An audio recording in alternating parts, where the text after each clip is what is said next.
नमस्कार, आप सभी लोगों का स्वागत है इस नए लाल किताब मास्टर कोर्स में। सबसे पहले हम बात करते हैं कि लाल किताब क्या है और आप क्या पढ़ने जा रहे हैं। लाल किताब में स्पेशल क्या है, बाकी ज्योतिष से ये क्यों इतनी खास है, या फिर लाल किताब में ऐसा क्या राज छुपा है जो कि बाकी ज्योतिष में नहीं बताया गया, या फिर हमें बाकी ज्योतिष में बहुत ज़्यादा काम आने वाला है। तो सबसे पहले चैप्टर पर चलते हैं जो कि है इंट्रोडक्शन टू लाल किताब। अब देखिए, लाल किताब के बारे में पता सब कुछ होना चाहिए। तो सभी लोग ये जानते हैं कि लाल किताब रूपचंद जोशी द्वारा 1939 में लिखी गई। लाल किताब 5 भागों में बांटी गई है। भाग 1 1939 जिसे हम बोलते हैं फरमान। भाग 2 1940 जो है अरमान। भाग 3 1941 लाल किताब गुटका। भाग 4 1942। भाग 5 1952। ये लाल किताब के 5 भाग हैं। लेकिन बहुत कम लोग ये जानते हैं कि लाल किताब असल में रूपचंद जोशी द्वारा लिखी गई ही नहीं थी। ये लाल किताब एक गैबी किताब है। गैबी किताब का अर्थ ये होता है कि ये एक जादुई किताब है। ये कोई व्यक्ति लिख ही नहीं सकते।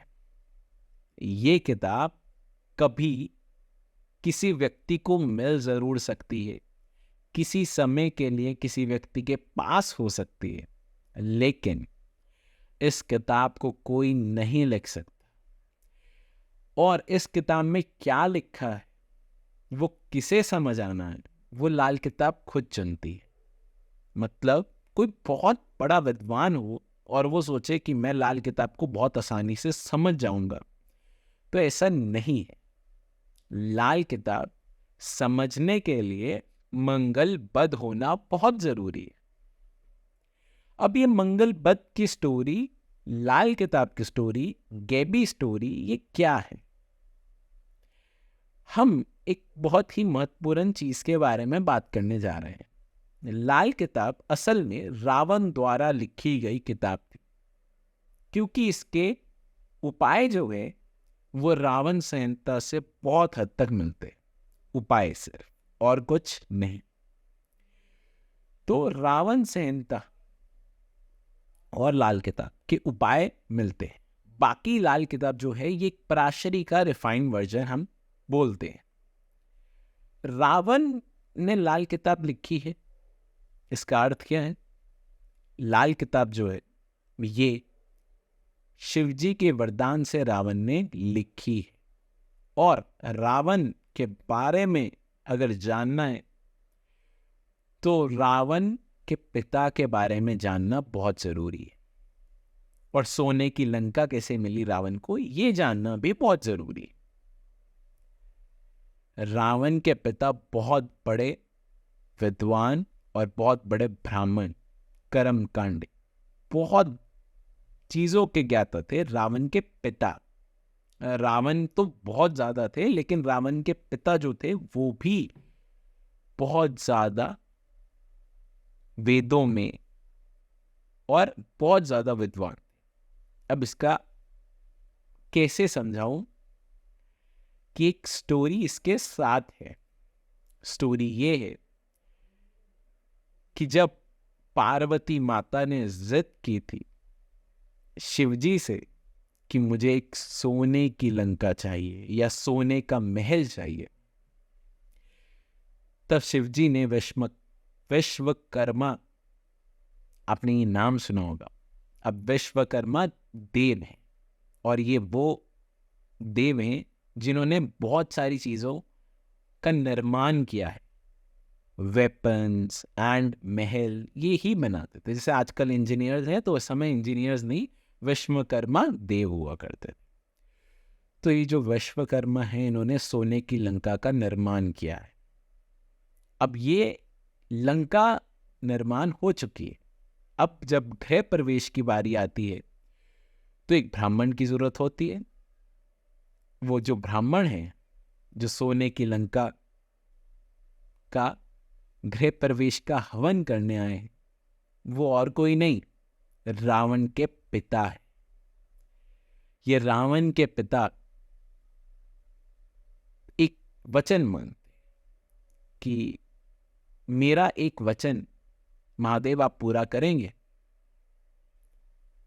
तो शिवजी बोलते हैं हाँ बिल्कुल। शिवजी तो शिवजी हैं, सब जानते थे, क्योंकि शिवजी सोने की लंका में थोड़ी रह सकते। शिवजी को वो पसंद ही नहीं है।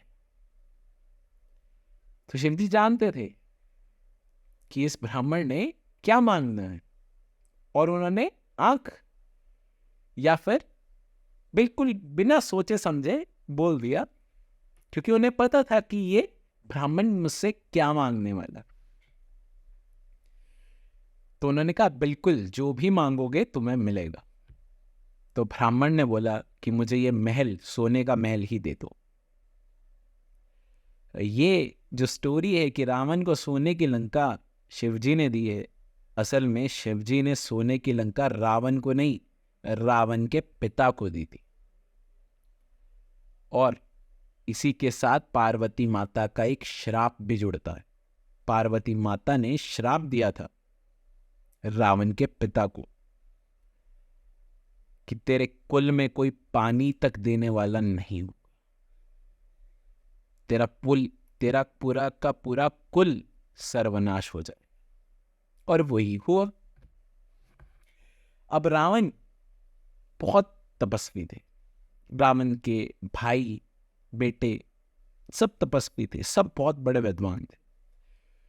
तो रावण ने ये लाल किताब, अच्छा उस समय लाल किताब नहीं थी, उस समय लाल किताब गैबी किताब थी, एक ऑर्डिनरी किताब। अब ये ऑर्डिनरी किताब जो है, ये ऑर्डिनरी किताब रावण इससे सब कुछ करते रहे, अपनी तानाशाही, अपने आप को बड़ा दिखाते रहे, सब कुछ पाते रहे। लेकिन गलती कहाँ हो गई? जब वो सीता मैया का अपहरण कर कर लंका ले आए। ये सबसे बड़ी गलती थी रावण की। अब इस गलती में हुआ क्या? ढूंढते ढूंढते हनुमान जी आए और हनुमान जी को रावण ने कैद किया, या ये कहें कि हनुमान जी स्वयं रावण की कैद में चले गए। फिर रेस्ट इज हिस्ट्री।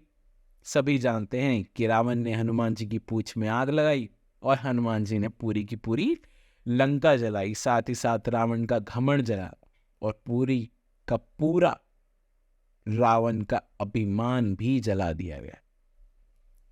रावण समझ चुका था कि जिससे मेरा पाला पड़ा है वो एक आम मनुष्य नहीं, कोई विष्णु के अवतार ही है।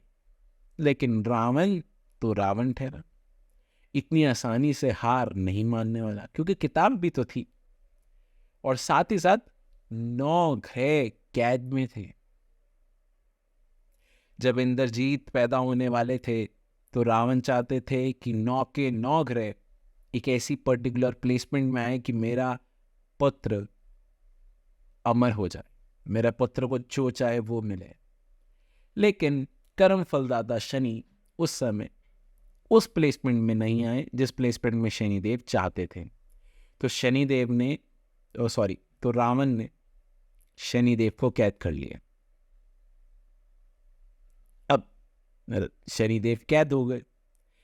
लेकिन जब हनुमान जी ने सोने की लंका जलाई तो उसी के साथ साथ लाल किताब भी आजाद हुई, साथ ही साथ शनिदेव भी आजाद हुए। ये एक बहुत ही इंटरेस्टिंग स्टोरी है बिहाइंड लाल किताब। बहुत बहुत कम लोग जानते हैं कि लाल किताब और कुछ नहीं, रावण की लिखी गई किताब है। और इस किताब को बहुत हल्के में मत लेना। बहुत सारे लोग ये समझते हैं कि लाल किताब बहुत इजी है, या लाल किताब क्या ही है, कुछ नहीं बता सकते लाल किताब से। लाल किताब के एस्ट्रोलॉजर ऐसे होते हैं, वैसे होते हैं। देखिए, एस्ट्रोलॉजर ऐसे वैसे हों वो बात अलग है, लेकिन लाल किताब एक डीप नॉलेज की किताब है और हर एक चीज उसके अंदर साइंटिफिक रीजंस के साथ ही लिखी गई है। जिस एक किताब में हाथ, सिर, पैर, हर एक की रेखा के बारे में बताया हो, घर के वास्तु के बारे में बताया हो, कुंडली के बारे में बताया हो, धर्म के बारे में बताया हो, और हालांकि एक धर्म के बारे में नहीं, लाल किताब हिंदू से लेकर मुस्लिम, सिख, ईसाई सब तक सारे के सारे धर्म को एक साथ लेकर चलती, और हर धर्म से रिगार्डिंग कुछ ना कुछ बातें लाल किताब के अंदर दी गई है। तो लाल किताब बहुत ही इंटरेस्टिंग किताब है, और लाल किताब को मंगल पद वाले लोग ही पढ़ते हैं। इसका रीजन ये है कि इसको छुड़वाया किसने है? पवन पुत्र हनुमान जी ने। हनुमान जी का रंग क्या है? लाल। और जब वो लंका आए थे तब तो उनकी आंखें भी लाल थी। तो लाल किताब ने लाल रंग अपनी सुरक्षा के लिए, और कोई भी लाल किताब का मिसयूज करता है तो उसका अंतिम कैसा होता है, ये किसी भी पंजाब के छोटे से छोटे या बड़े से बड़े गांव में जाकर देख लेना या पूछ लेना कि लाल किताब के एस्ट्रोलॉजर थे और वो उनका अंतिम समय कैसा रहा है। इसमें डरने की बात नहीं है कि आप लोगों के साथ कुछ बुरा होगा। जो भी लाल किताब को पढ़ने के बाद अभिमानी बन जाता है या फिर अपने आप को भगवान समझने लगता है, वो सारे के सारे घमंड और दुख, दर्द, पीड़ा लाल किताब उसके अंतिम समय में देती है। इसलिए लाल किताब बहुत ही इंटरेस्टिंग किताब है। बहुत मज़ा आएगा इस कोर्स को सीखने में, इस कोर्स में पढ़ाने में। तो stay tune for every video and for everything. लाल किताब बहुत इंटरेस्टिंग कॉन्सेप्ट, बहुत इंटरेस्टिंग एस्ट्रोलॉजी है। कुछ पर्टिकुलर बात लाल किताब से और है। लाल किताब में राशियों का जिक्र नहीं किया गया, लाल किताब में नक्षत्र का जिक्र नहीं किया गया, लेकिन इस बात का बिल्कुल भी इसे हल्के में मत ले कि राशि नहीं है तो इजी हो गया, या नक्षत्र नहीं है तो इजी हो गया, या कोई डिविजनल चार्ट्स नहीं है तो इजी हो गया है। ऐसा बिल्कुल भी नहीं है। उससे डबल ट्रिपल काम आपके लिए बढ़ चुका है। इसलिए बढ़ा है क्योंकि आपको एक कुंडली से, या कहें दो कुंडली से, या कहें तीन कुंडली से, हद हद लाल किताब में 3 कुंडलियां होती है।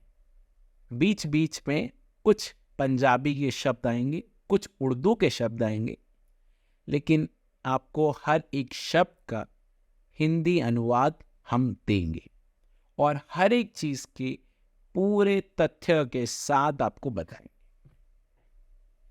बीच बीच में डाउट सेशंस भी होंगे, उससे आप कुछ भी अपना डाउट पूछ सकते हैं। आज मैं अपनी वाणी को यहीं विराम देता हूं। हमारी जो नेक्स्ट क्लास होने वाली है वो होने वाली है लाल किताब सबसे पहला फरमान, जो कि YouTube पे मैं सुना कर लोगों के कान पका चुका हूं। इंसान बंदा खुद लेख से अपने, लेख विदाता कलम से हो, कलम चले खुद करम पे अपने, झगड़ा न किस्मत न अकल का। तो मैं आज के लिए अपनी वाणी को यहीं विराम देता हूं। आशा है आपको लाल किताब के बारे में जो इतिहास है लाल किताब का वो ज़रूर समझ आया होगा। और लाल किताब के लिए एक और महत्वपूर्ण चीज़ जो है वो ये है कि लाल किताब को अगर समझना है, अगर पढ़ना है, तो इसका एक वे है। लाल किताब एक बारी में समझ नहीं आती, और लाल किताब किसको समझ आएगी ये भी लाल किताब खुद डिसाइड करती है। इसलिए मंगलबद्ध होना बहुत जरूरी है। तो लाल किताब का एक मेन पॉइंट के बारे में बात करते हैं, वो यही है कि लाल किताब को जब तक आप 3 से 4 से 5 बार नहीं पढ़ते, एवरी सिंगल बुक टिल मतलब फ्रॉम 39 to 52, ऑल 5 बुक्स। हालांकि 39 में सिर्फ और सिर्फ पामिस्ट्री है, आपको पामिस्ट्री से कुछ लेना देना नहीं है, और अगर आपको पामिस्ट्री ही पढ़नी है तो आप पामिस्ट्री पढ़ सकते हैं। It's 1939 full palmistry course. उसके अंदर पूरी पामिस्ट्री आती है जो आप समझ सकते हो। तो 1939 में पामिस्ट्री है plus astrological reasons and analysis भी होता है। तो 39 to 52 आप जब तक 3 बार नहीं पढ़ते तब तक लाल किताब आपको बहुत अच्छी तरह समझ नहीं आएगी। तो हालांकि हम आपको पीडीएफ देंगे और बाकी सब कुछ देंगे, लेकिन लाल किताब की रिवीजन आपको टाइम टू टाइम करते रहनी होगी। लाल किताब आसान नहीं है, लाल किताब मुश्किल है। अगर आप ये सोच रहे हो कि वैदिक मुश्किल है तो इसलिए लाल किताब सीख लेते हैं, तो थोड़ा सा सावधान हो जाए, उतनी आसान लाल किताब नहीं। तो आज के लिए मैं अपनी वाणी को यही विराम देता हूँ, और लाल किताब का एक संगीत या श्लोक समझ लें, उसी से ही हम अपनी वाणी की हर एक वीडियो को अंत और आरंभ करेंगे। वो है, आवाज सुनता हर किसी की, ना ही भूला कोई हो, सबसे पहले याद उसकी, फिर सभी दुनिया की हो। धन्यवाद।